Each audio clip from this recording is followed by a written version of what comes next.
Mr. Vrieslar is not here today and will be excused. If you would take the roll on the remaining members. Chairman Winkowski, Here. Mr. Oberdorf, Here. Mr. Burgess, Here. Mayor Slander. Here. Thank you. I am not going to do a approval of the minutes because I didn't get any on my email, so I don't know if they're not done yet or not. First matter before us is ST 1589-26, split transfer for a variance on width to depth in an R1 low-density residential zone district on the property described as parcel number 44-39555. The location is 650 North Stadium Road. The applicant owner is Rachel Brocious. Mr. Schrag. Mr. Chair, so this section in the zoning code states that all residential lots shall conform to zoning requirements in width at the building line. No lot shall be deeper than 2.5 times its width, nor shallower than 120 feet. The new parcel A, created from the proposed split, would result in a lot frontage of 100 feet and a depth of 1,291 feet, which would exceed the 2.5 to 1 ratio requirement by 1,041 feet. The remaining parcel B, created from the proposed split, would also result in a very similar fashion of 100 feet by 1,291 feet, which exceeds the 2.5 to 1 ratio. The Project Review Committee noted that the subdivision to the south was intended to expand to the north properties with plans to connect to a future residential development by way of the current Skyway Drive dead end. The current parcel configuration is an irregular lot that does not conform to the zoning code, and this request is asking to create 2 lots that are even more irregular. The Project Review Committee met on Wednesday, February 11th, and discussed this proposed split transfer application. The Project Review Committee and the Building and Zoning Department have no objections to the request as submitted because most of the lots in Oregon have been previously subdivided into deep lots when it is primarily agricultural fields and based on similar lot sizes located to the north of the proposed split. Thank you. I forgot to give our admonition. We are normally a board of 5. We have 4 today. In order for your application to pass, you need 3 affirmative votes, whether we have 4 or we have 5. So you have the option of requesting to come back next month, where we will hopefully have a board of 5. But as the last administration, I have not had a chance to ask Mayor Salander on what his opinion of this is. But the way we used to do this was, if we get to a point where we think that the 5th board member would make a big difference, we're able to tell the people that and table this to next month. If we believe that their application is going to pass, we will probably go along and have the vote anyway. So we will not do anything to jeopardize the vote because we're 1 short. And we usually try to keep that open so they don't have to come back again in a month, which in some cases sets the people back. Chairman, if that being said, I mean, my feeling is that I believe all should be good. I mean, we all agreed in the design committee also that, you know, to recommend for this. So I do feel that it should be, I think we should be okay. Okay, good. Thank you. I just want to make sure that whole process fits within you and knowing that we can do that. So we have 4, you need 3 votes, both the Colberts and Ms. Brochus back there. We will let you know if we think you're not gonna get the 3 votes, that you can come back next week and try to persuade the 5th person, so.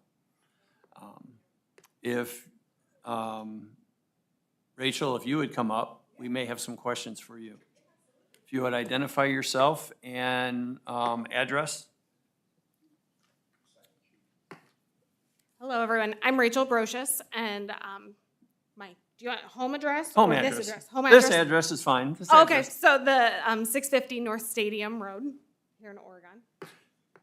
And it's my understanding this is mostly vacant land, all of it, correct? Right now? It is, yes. We're intending to build, and our lender let us know that we would not be able to continue farming the ground during the building process. That the lender would stop us from doing that, and in fact, she's seen where they've forced people to like take the crops back out. So that is the entire purpose of this, is just so we can build a home back by the pond, but continue to farm while we're doing so. And what, is there an intention then with, other than farming this, what would be the southern remainder of what we're cutting off? Basically, we're cutting off the southern remainder. Is there something that you're planning on doing with that, other than farming that? No. Okay. No, we continue to farm. We plan to continue to farm it.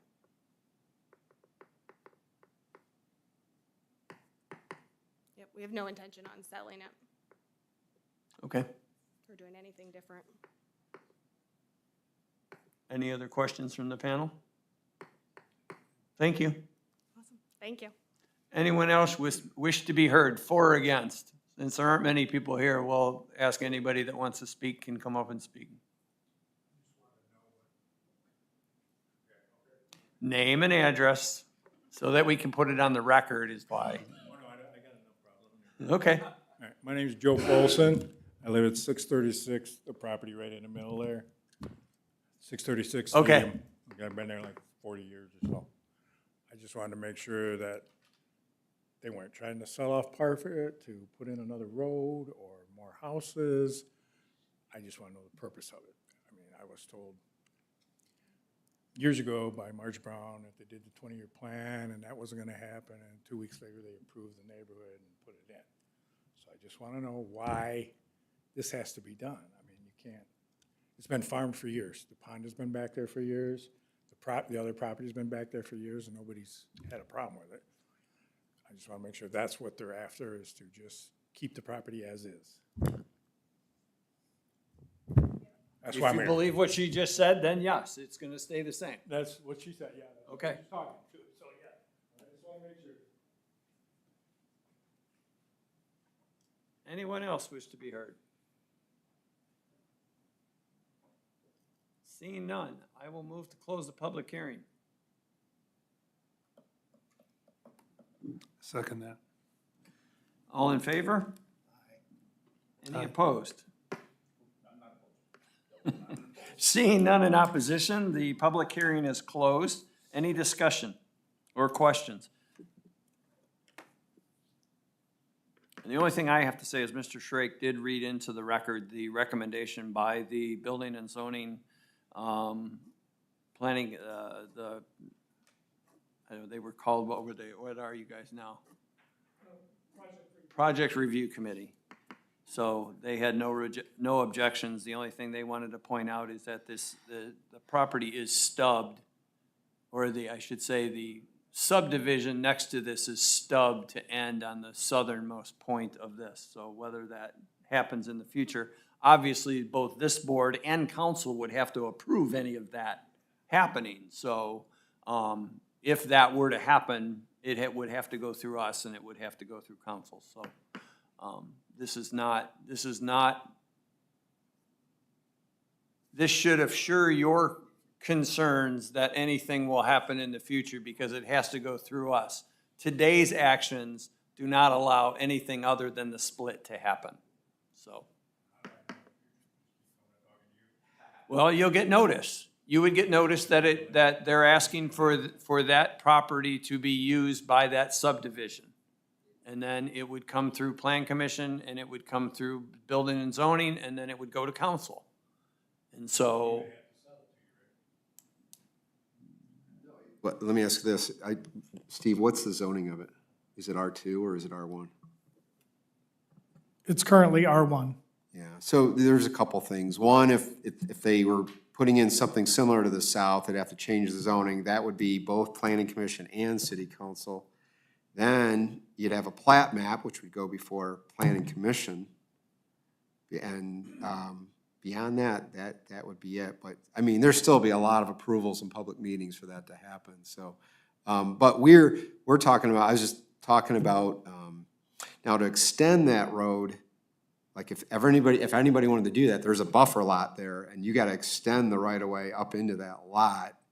So the difference is though, if they're planning to build there, you really can't get access to that road unless you extend the right of way. So you gotta keep that in mind. So all your utilities, your driveway has to come from Stadium, okay? It does. Yep. Okay. We're just letting you know, just to let you be aware of it.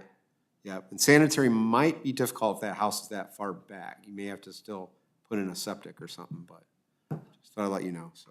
Okay. Thank you. Unless there's anything further, the floor is open for a motion.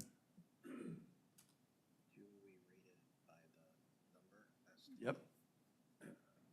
I'll make a motion that ST-1589-26 is passed. I'll second that. Roll, please. Mr. Oberdorf, Yes. Mr. Burgess, Yes. Mayor Solander, Yes. Chairman Winkowski. Yes. Good luck. The second matter before us is a special use in a seat is SUE 192-26, special use in a C2 General Commercial Zone District for the purpose of operating an adult day center. The applicant is Mary Colbert for the owner Noor and Adam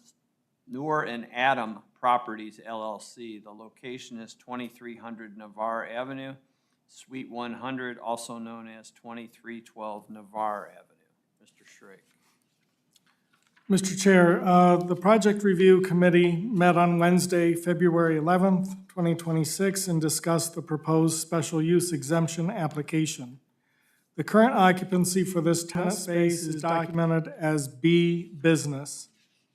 The proposed occupancy, I-4 Institutional Group Daycare Facilities, is defined in Section 308.5 of the 2024 Ohio Building Code for an adult daycare. A change of occupancy must be applied for and granted for the tenant space to be used as an I-4 occupancy. The remaining adjacent tenant spaces are to remain a B occupancy.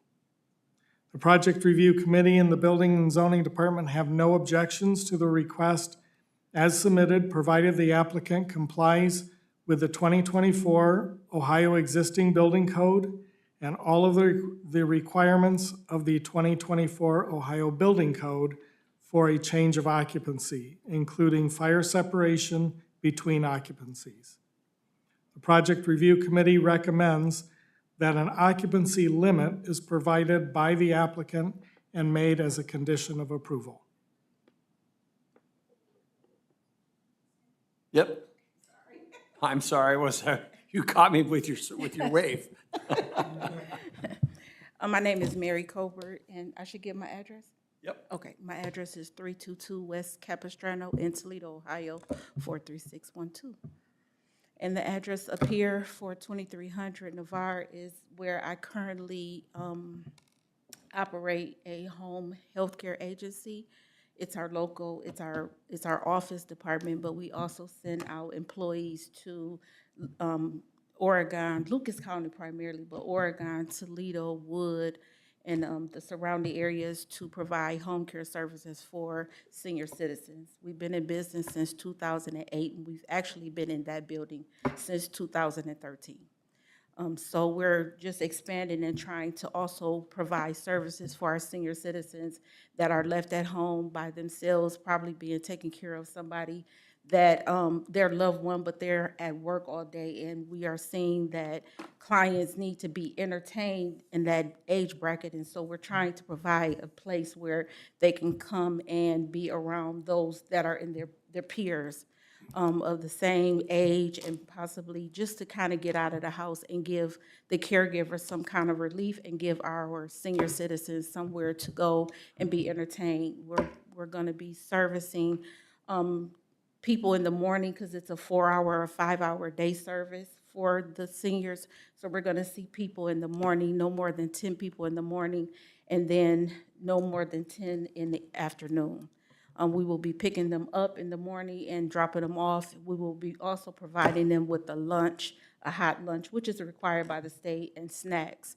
And we're gonna do all kinds of things. We love our seniors. We've been doing this because that's just a passion of ours, is to take care of them and to provide some type of love and compassion, which hence our name, our business name is Loving Hands, Compassionate Hearts. So we're just extending that and hoping that you guys see the vision and approve our next level of care for our senior citizens. Do you have any other facilities like this? No, we don't, but we're trying to first, I guess, is with Ohio, you want to get the base of what they're requiring for us to do, and then we can also pick it up and place it in other communities and in other areas. So this will be our landing pad right here. And it seems like a great location because your offices are there as well right now, so you Yes. have some hands-on supervision going on Yes, right absolutely. there in the same building. We have to have, actually, if you have one person in the center, then you have to have 2 employees. So we have a ratio that the state of Ohio requires us to have. So for every 6 persons, you need to have 2. So we'll probably automatically just have 2 employees that'll be able to take care of the clients. And we have a shower that's in there, so we are also able to not only just provide them with activities, but if they're having some incontinent issues, some type of problems with getting to the bathroom, there's an aid there to help them move forward and go. And also, if they have accidents, we have access to provide them with some type of shower to get dried and dressed, and then continue on with the day of whatever the service that we're giving for that amount of time. We're partnering with another local food. It's Elsie's Kitchen. She's located on Woodville Road. So we're also partnering with her, and she's gonna bring the lunches over to us. We don't have to cook in the facility. We're not certified to do that, but we'll provide a good hot lunch for them based off of their diets, of course, which is also a state requirement. And one of the things we talked about that I know council's gonna probably want a number of clients on any given day. And I wrestle with this from the standpoint of, do we define it as any one given day, or do we define it any one given time? Because she talked about having a morning wave and an afternoon wave.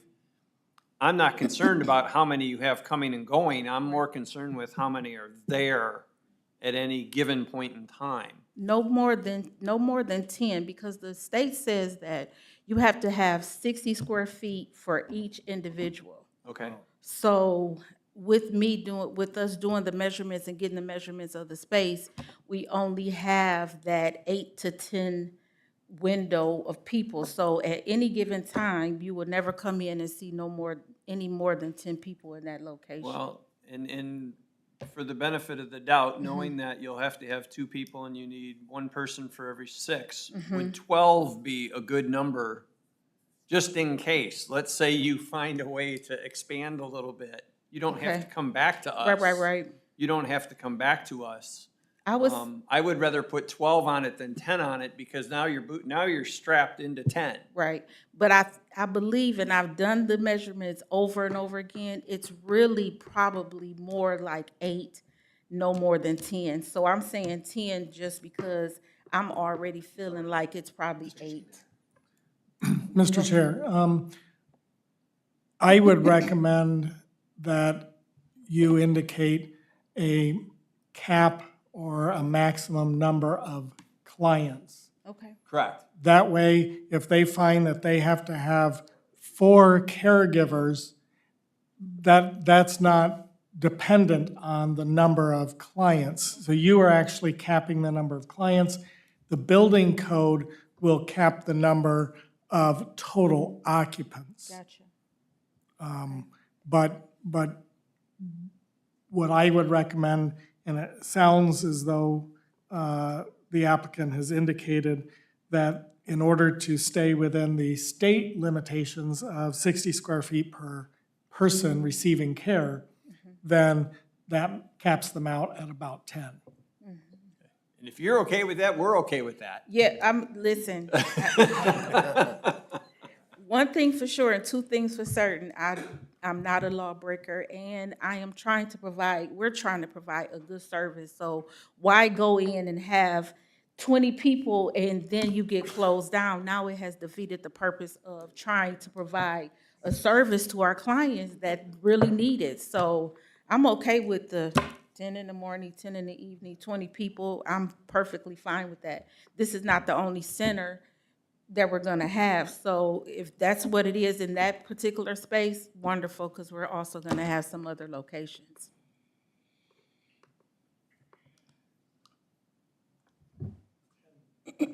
I think this is an invaluable service. You know, large part of my practice right now is dealing with families with elderly parents and people that are stuck in that in-between. They're not able to go to the senior center for their daily activities, but they're also not in a full care system, and there's no in-between, especially here in Oregon. Right. There is no in-between for somebody to help out, and what I see more than anything is the people our age and younger are the ones who are suffering because they're the caregivers. And the caregivers are the ones who end up getting sick and something happening to, and then at a later point in time, we have 2 sets of people that we're trying to deal with. So Right. I think this is an invaluable commodity that Oregon should be very proud of, so. Thank you. Thanks. I guess my biggest question is, I don't ever want to hamstring anybody. What's the process if she remeasures and finds, hey, I can get 11 or I can get 12? Should we put that in our motion to say she can come to zoning or? I think, Mr. Chair, it would be safe to say that the limitation is based on what the state would allow per square feet, Okay, which I think is a reasonable amount, given the size of the space. And it would curtail any potential complaints that they have way too many people, because the state already regulates that through their licensing. So you That could makes sense. just identify no more than what the state allows through their licensing. okay, that's even Oh, better. that's good. Thank you. Any other further questions for Ms. Colbert? Not yet. Anybody else that wishes to speak? No, sir? Nope, okay. I will ask that make a motion that the floor be closed and that public hearing be closed. Mr. Chairman, I'll make the motion to close the public hearing. I will second that. All in favor? Aye. Any opposed? Hearing none opposed, the floor is closed, and unless there's any discussion, the floor is open for a motion. Mr. Chairman, I'll make a motion for SUE-12-26 be passed. I'll make a second. Do I amend now with the provision that the number of clients allowed be in conformance with the state limitations or requirements in her license? I need a second on that. I'll second that. Okay. You got it? Roll on the motion with the addendum to the motion. You can call it in any order you want. I was gonna say, you made the motion, so Chairman Winkowski, Yes. Mr. Oberdorf, Yes. Mr. Burgess, Yes. Mayor Solander. Yes. And good luck to you guys. And it was a pleasure meeting you, so thank you.